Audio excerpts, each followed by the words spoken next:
saya Priska Vansiaku dari TPK kelas A angkatan 2019. Saat ini saya akan menjelaskan tentang proses pembuatan HCl atau asam klorida. Selamat menyaksikan. Sebelum saya membahas tentang proses pembuatan HCl yang lebih rinci, saya akan memberitahu kalau ada 4 cara dalam membuat HCl. Cara yang pertama adalah proses salt sulfuric acid. Pada proses ini terjadi 2 tahap reaksi, yaitu ini. Reaksi kedua bersifat endotermik, sehingga dibutuhkan temperatur yang cukup tinggi dan juga diperlukan beberapa furnace dengan tipe yang berbeda-beda. Proses yang kedua adalah Hargreaves. Pada proses ini digunakan bahan baku garam, SO2, udara, dan air dengan reaksi ini.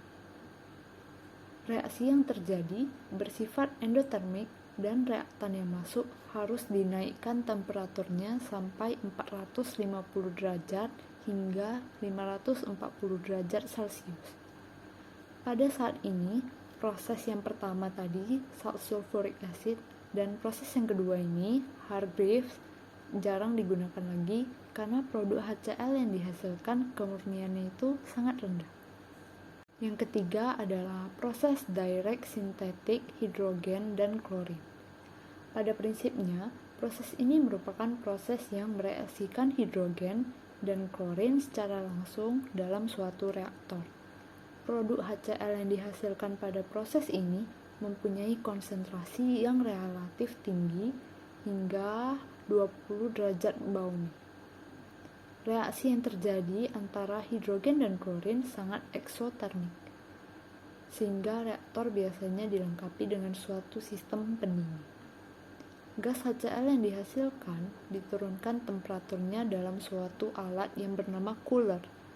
Gas tersebut kemudian dipisahkan dari gas-gas inert lain dalam suatu absorber, sehingga produk yang didapat mempunyai kemurnian yang tinggi. Yang keempat adalah recovery byproduct. Di sini HCl dihasilkan sebagai hasil samping dari suatu reaksi dalam industri kimia, antara lain seperti 4 contoh di atas. HCl yang dihasilkan dari proses ini biasanya di-recycle lagi untuk kebutuhan proses industri yang bersangkutan. Hanya sebagian kecil HCl hasil recovery byproduct yang dijual sebagai produk komersil karena kemurniannya itu nggak menentu.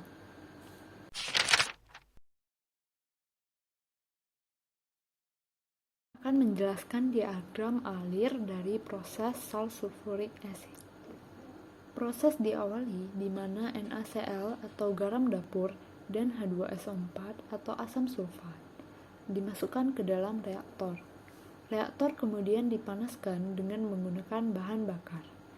Di dalam reaktor terjadi reaksi pada suhu 50 derajat Celcius, yaitu NaCl bereaksi dengan asam sulfat menghasilkan natrium bisulfat dan juga HCl dalam bentuk gas.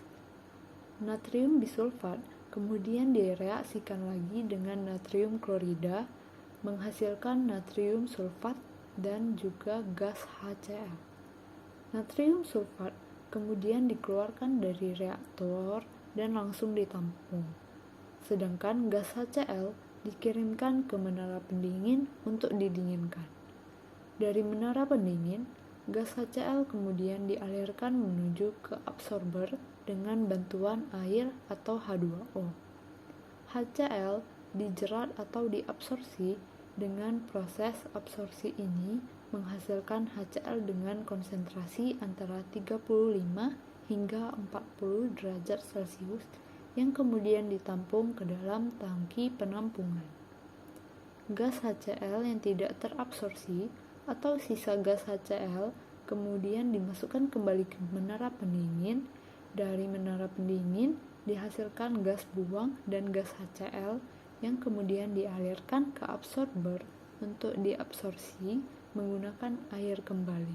Dan kemudian dari proses absorpsi ini dihasilkan kembali HCl yang memiliki derajat 35 hingga 40 derajat Celcius dan ditampung lagi di tangki penampungan.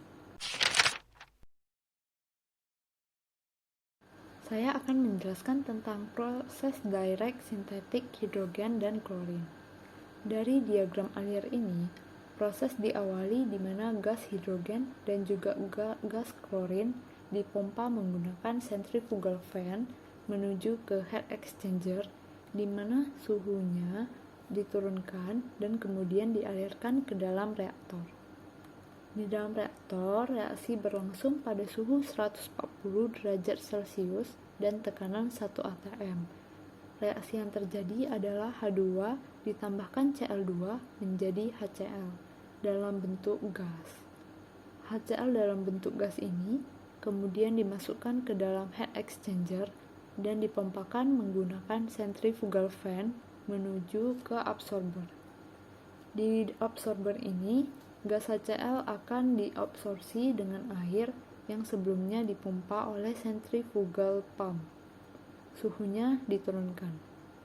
Nah, jadi di sini asam klorida dalam bentuk gas itu diabsorpsi menggunakan air.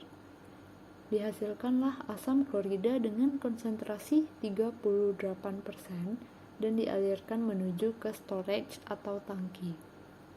Nah, jadi absorber masih ada sisa gas HCl yang belum terabsorpsi, dialirkan atau dipompa menggunakan centrifugal fan menuju ke tail tower.